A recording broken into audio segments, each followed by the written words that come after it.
के कारण से मुझे ऐसा महसूस नहीं हो रहा कि मैं बुज़ुर्ग हो गया हूँ। लगातार आप जनता के बीच में भी जाते हो, आपकी ऐसी छवि है जिसकी दूसरे नेताओं का तामझाम वो ऐसा कुछ नहीं दिखाई देता है। आम कार्यकर्ता भी सीधा आप आकर आपसे मिल लेता है। मेरे त्याग की वजह से एक बालोतरा नहीं 19 और जिले बन गए। क्या मुझे इतना जोश देख रहे हो, क्या चुनाव लड़ोगे इस बार?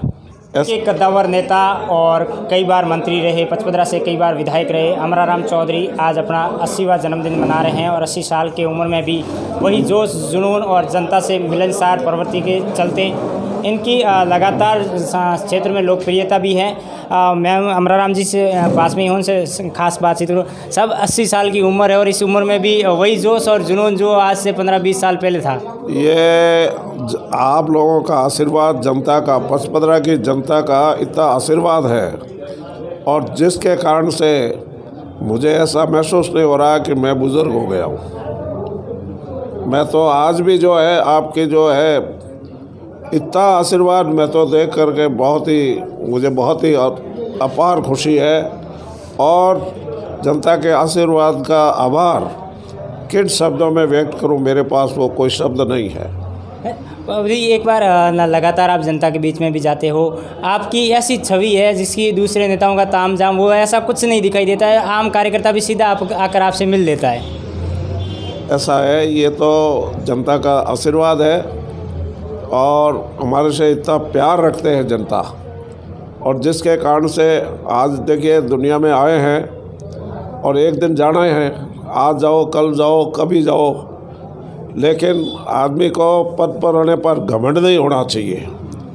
आज ये जो बात कर रहे हैं, मैं आपको बताऊं कि ज़िले तो पहले हमने बना चुके थे, 5 ज़िले हमने बनाए थे और हमारे कैबिनेट में तय किया था और परमेश्वर जी जो डॉक्टर थे, रिटायर्ड IAS, उन्होंने रिपोर्ट पेश की थी। अब ये तो बिना रिपोर्ट 6 महीने का टाइम दिया हुआ है और बिना रिपोर्ट ही जो है 19 ज़िले बना दिए। अब 19 ज़िले के अंदर 2 में तो ऐसा झगड़ा डाला है, बहरोड और कोटपुतली में 30 किलोमीटर की छेटी है, तो अब कौन सी जगह हेडक्वार्टर बनेगा? इधर कपासन में और डीडवाड़ा में जो है एक साथ, तो वो भी 19, ये तो 21 ज़िले हो गए। अब ये क्या है कि वो कहेंगे हमारे यहाँ हेडक्वार्टर, वो कहे हमारे यहाँ, तो ये तो झगड़ा शुरू करा दिया है। इस झगड़े के कारण से क्या मालूम नोटिफिकेशन जारी होगा कि नहीं होगा। और भी लोग हैं, आमन अनशन कर रहे हैं, सुजानगढ़ में कर रहे हैं, भीनमाल में कर रहे हैं, मालपुरा में कर रहे हैं, सब जगह इंदौर में कर रहे हैं। तो इस प्रकार से जो है अपना भी ये जो भीनमाल में कर रहे हैं, इस प्रकार का जो है, और न तो सीमांकन तय किया है। अब बालोतरा में कौन कौन से होंगे? भाईतू है तो भाईतू जो अपने बाड़मेर के नज़दीक मढ़पुरा बरवाड़ा भाड़ का, वो भाईतू विधानसभा क्षेत्र में है। क्या वो मतलब यहाँ आएंगे या बाड़मेर में जाएंगे? ज़िले जो भी बनाए जाते हैं दूरी के हिसाब से बनाते हैं और इस प्रकार का जो है काम इन्होंने किया है वो गलत काम है। हमारे समय भी जब है हमने डीडवाड़ा बनाया तो खुशामन वाले हड़ताल पर बैठ गए, उधर हमने शाहपुरा बनाया था तो कोटपुतली वाले हड़ताल पर बैठ गए। आखिर कब तक ये चलेगा? तो हमने क्या उसको रोका।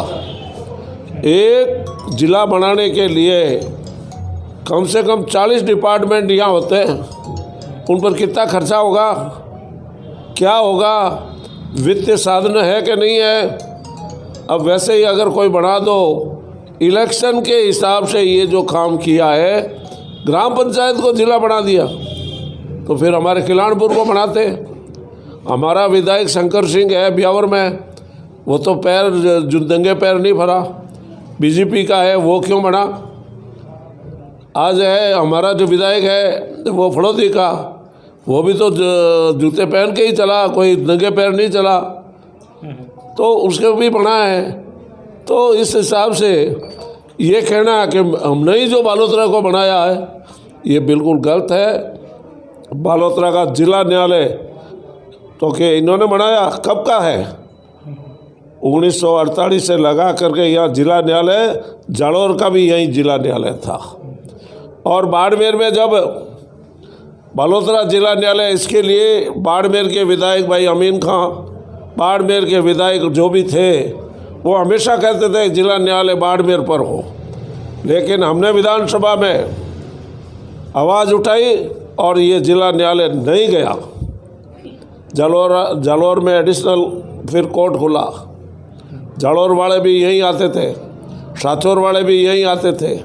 बलोत्रा सेंटर पॉइंट आज जो इस प्रकार का था वो तो बढ़ना ही था। और इतना दूर जहाँ सामुजा खां है, 100 ने कम से कम 150-200 किलोमीटर है बाड़मेर से, तो इसमें कोई बड़ी बात नहीं है। लेकिन जहाँ 50 किलोमीटर पर पड़े, वो तो क्या है कि ये राजनीतिक है और राजनीति से काम है। वो हमारा जो विधायक करा, हाँ साहब जूती नहीं पहनूंगा, जूती नहीं पहनूंगा। अरे भाई तुम कौन सा धूप में चला है? गाड़ी में बैठना, गाड़ी से उतर कर सेवा में जाना। ये इस प्रकार का जो वाहवाही लेकर के अब मेरा सम्मान करो, ये लोगों से कह करके सम्मान करा रहा है, ऐसे करना है। दिल से सम्मान करने वाले कितने हैं ये उनका पता लगना चाहिए। साहब वो तो कह रहे हैं कि मेरे त्याग की वजह से एक बालोतरा नहीं 19 और जिले बन गए। त्याग क्या किया? त्याग कोई जूता पहनने से, कोई खाना इतना दिन 12 महीने खाना नहीं खाता, वो त्याग होता है। अगर ये जूते पहनने से क्या मतलब है? नहीं क्या गाड़ी में बैठो, पैदल चला है क्या? अगर उसने त्याग किया होता तो जोधपुर का गंदा पानी आ रहा है वो कभी रुका है क्या? उसने त्याग किया, वो टेंट लगाया था। अब क्या बताएं, ये ज़मीन अपने बेचने के लिए ऐसा काम किया है। चारों तरफ रोडें बनाई है, अपना जो ज़मीन खरीद करके लोगों को लड़ा करके, और ज़मीन को बेचना है। तभी तो ट्रांसपोर्ट ऑफिस उधर बढ़ाओ। अरे भाई पॉल्यूशन आ रहा है, धुआं देखा नहीं आपने इंडस्ट्री का? शहर का पानी सारा उधर जा रहा है। अगर सही माने में हो तो वो क्या संभव है कि वहाँ जिला कैसे बनेगा? हॉस्पिटल बना दो, और वो हॉस्पिटल में तुम्हारा कौन सा राज तो तुम्हारा चढ़ जाने वाला है। आज जाओ कल जाओ, हड़ताल पर बैठना वाला आपका आदमी है जो डिप्टी सीएम कल हड़ताल पर बैठ रहा है। तो ये लोग क्या है कि इतने दिन तो रहे होटलों में 5 स्टार में, आज एक बद्री का भाव क्या है? रॉयल्टी 1500। आज पहले 100 रुपया में ट्रैक्टर आता था, 200 घर पर पड़ता था, 200 में बालोतरा में 100 जितनी बद्री डालते थे। आज कम से कम 2500 रुपये लगते हैं एक ट्रैक्टर की ट्रॉली के। तो इस प्रकार का जो है, इन्होंने ये तो काम नहीं किया कि बद्री का भाव कम। इन्होंने गैस का काम तो अब करें 50 रुपये हमने कम कर दिया, तेल के भाव कम किए क्या? और वो भी क्या इतनी फॉर्मेलिटी करती, गांव वाले वो कर ही नहीं सकते। तब तक क्या ये फॉर्मेलिटी करें, ये राज चला जाएगा, आचार संहिता लागू हो जाएगी। इसी प्रकार का इन्होंने काम किया है। अब ये बात है, ये बेटे पंडित जी हमारे, इनके पूरी बगीची को जा रही थी, घांचियों के कई मकान जा रहे थे, और एक भाटा लगा दिया विदाउट किसी से एनओसी लिए हुए, और वो पत्थर लगा हुआ है। आज हमने जब लोगों ने मांग की, इन्होंने जब आए, उधर नरसिंह भाई आया, उन्होंने कहा नहीं पुल बनाओ आप। तो उसका डिज़ाइन उनको बताई गई, डिज़ाइन बताई तो किसी को नुकसान नहीं हुआ, और वो पुल बन करके अभी आप देख ही रहे हो जल्दी तैयार हो रहा है। गडकरी जी ने 100 करोड़ रुपये दिए इस पुल के लिए, और 2 मिनट में ही जब वो बाहर जा रहे थे, मैं एप्लीकेशन लेके गया और उस समय ऑर्डर। ऐसे जो हमारे केंद्रीय मंत्री हैं नरेंद्र भाई के नेतृत्व में अच्छे काम हो रहा है। ये अब 6 लाइन वाली देखो ना, 1.5 साल के अंदर ही ये रोड है कंप्लीट हो रही है। अब आप देखो हवाई जहाज उतर रही है, ऐसी रोडें बन रही है। अब ये इन्होंने कौन सा काम बड़ा किया है? आज सारी स्कूलें खाली है, हायर सेकेंडरी स्कूलें खाली है। आपने जहाँ जहाँ बनाए वहाँ लड़के ही नहीं है, वहाँ आपको 12वीं स्कूल, अरे पहले 10वीं तो कराओ फिर 12वीं करना। और वहाँ सब्जेक्ट कौन से होंगे? सबका अंधकार में है, कोई सब्जेक्ट साइंस नहीं होगा। आजकल का युग है कंप्यूटर युग, और इसमें लोगों को कंप्यूटर साइंस बायोलॉजी, ये जब तक सब्जेक्ट नहीं होंगे उन गाँव में तब तक तो वो तो उल्टा खराब। फिर इन्होंने कहा हमने जो है English school, Mahatma Gandhi English school, हमारे यहाँ पर 8वीं स्कूल लड़कियों की थी, लड़कों से अलग। उसको 12वीं करते तो लड़कियों की 12वीं, पास में एक स्कूल पड़ी है खाली जिसमें पहले प्राइमरी चलती थी, उसको अगर आप बना देते प्राइमरी से आप इंग्लिश, तो बच्चों की नींव मजबूत होती और आगे बढ़ते। वो तो किया नहीं काम साहब। उन्होंने दो तीन दिन पहले घटनाक्रम हुआ, दुखदायी घटनाक्रम हुआ, उस पर स्थानीय विधायक ने आरोप लगाया कि लाशों पर राजनीति कर रहे हैं। ऐसा है, लाशों पर राजनीति नहीं कर रहे हैं हम, तो जिसके साथ अन्याय है उसको न्याय दिलाने के लिए कर रहे हैं। हमने साफ क्लियर कट हमारी पार्टी ने कहा कि हमारा कोई राजनीतिक जो है नहीं, आप सब आओ मदद करो। अब मदद करने में वो भी साथ थे, फिर लाशों पर कैसे किए? वो भी साथ में थे। रात को 3 बजे तक फैसला हुआ तो 25 लाख तो पहले ही उन्होंने जा कर के वहाँ जो जोधपुर में कह दिया था। लेकिन हमारी मांग थी कि करोड़ रुपये दे, करोड़ दी तो 50 लाख दे। ये जो इस प्रकार की, तो वो भी दिलाना चाहते थे, वो थोड़ी यूँ नहीं। तो फिर लाशों की राजनीति क्या करें? वो भी तो राजनीति कर रहे थे ना। तो इस प्रकार से एक दलित महिला जिसके साथ में जो घटना घटी, अब मैं इसके बारे में ज़्यादा इन्वेस्टिगेशन जो कर रहे हैं और उसको प्रभावित करने के लिए कोई बात नहीं कहता, लेकिन मरी तो है। कैसे मरी है, क्या हुआ है, ये इन्वेस्टिगेशन से सारा पता असलियत आ जाएगी। लेकिन जो लोग हैं अब उस पर जो है अब अपने अपने व्यूज़ दे रहे हैं, जैसे आप इन्वेस्टिगेशन अफसर हो, लोगों को प्रभावित करने के लिए लोगों को कर रहे हैं। हम कभी ऐसा नहीं कहा। हमने तो कहा कि जो न्याय होना चाहिए, सही का सही होना चाहिए, झूठा नहीं होना चाहिए। अमराराम जी, इतना जोश देख रहे हो, क्या चुनाव लड़ोगे इस बार?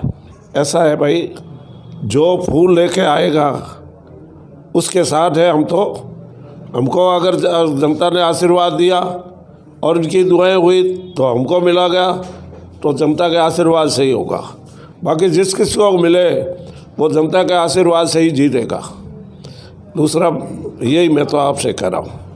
बाकी आज आप आजकल देख रहे हो कि यहाँ कांड हुआ है, अपने उदयपुर में कांड हुआ है, अलवर में कांड हुआ है, सब जगह ये कांड आए दिन अपने बहन बेटियों के साथ में इस प्रकार की घटनाएं घटित हो रही हैं। इनको तो शर्म आनी चाहिए, इनको तो बाहर निकल करके इनको तो आगे आना ही नहीं चाहिए। इस प्रकार का जो है, मैं अपने जो है साड़ियों को गिने दूल्हे पाऊँ, ये नहीं होता है। सब सम्मान दृष्टि से देखना चाहिए। आज एक बात मैं आपको बताऊं कि एक बाबू ने नोट लगाया कि माननीय विधायक जो अभी है वो फार्म भर रहे थे, तो PWD में उनके 90,000 रुपये बकाए थे। अब उन्होंने क्या है कि बाबू ने नोट लगा दिया। बाबू भी विकलांग, उसने सही कहा भाई 90,000 बाकी है। अब फर्जी NOC ली। अब हम लोगों ने ऐसी ओसी राजनीति नहीं करते, कोई बात नहीं, लड़ो। लेकिन 90,000 बाद में सुखाए उसने 1-2 साल के बाद में। फिर क्यों सुखाए? फिर अगर वो झूठी बात होती तो। और उसकी बदली कराई कहाँ? भीनमाल। इस प्रकार का जो है सही काम तो करना चाहिए। मेरे तो ये ऐसा काम हमने गलत कभी किया नहीं है। हम तो कह रहे हैं आदमी को जनता इतना कीमती वोट दे रही है, आपको ईमानदारी भी रखनी चाहिए। निश्चित तौर पर अमराराम जी ने पूरी अपने जन्मदिन पर ये बात बताई। साथ ही साथ ये भी कहा कि विपक्ष के जो स्थानीय विधायक हैं उनको राजनीतिक धर्म के आधार पर सभी लोगों का समान तरीके से काम भी करना चाहिए।